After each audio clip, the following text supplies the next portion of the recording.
Sudbury's rock station, Q92. Pork. The other white meats. Chris is back in this morning. Chris, we're going to talk about pork on the barbecue, and I noticed you brought some well manicured pork there. It looks pretty, so hopefully it's going to taste pretty for you.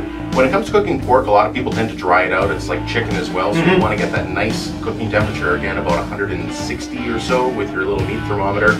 There's a few different ways though that you can do your pork to make sure that it stays nice and juicy, and this one right here I brined it. So it's almost like putting it into a pickling solution for a few hours, and this way you would think that the salt in the solution draws the moisture out of the meat, but it actually puts it in.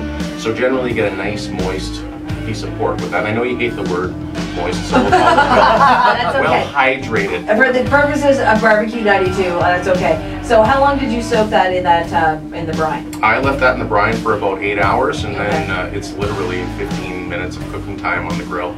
It's a pretty quick meat to barbecue, isn't it? It can be, depending on the cut, and then you can go a little bit more ambitious. And I mean, one of the more polarizing dishes that we have here in Sudbury is porchetta.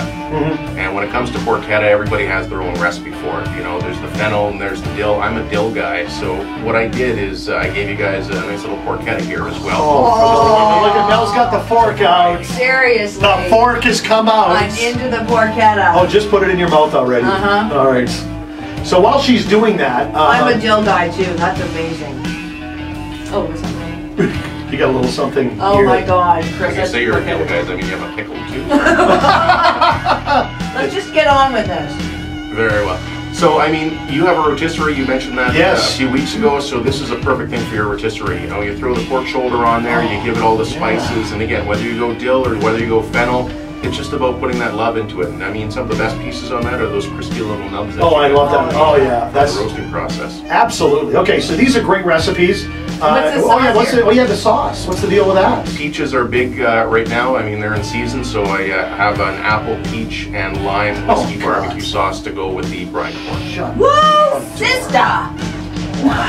Did you bring a straw? All right, so we'll get all these recipes up on our blog. And Chris, thanks for coming in again. Next week, as we head into the Labor Day weekend, we're going to do ribs. So we're going to talk about ribs, right? Big one. Okay. So you can check out BBQ 92 with Chris Mask. All the recipes on the Terry and Mel blog, Q92rocks.com.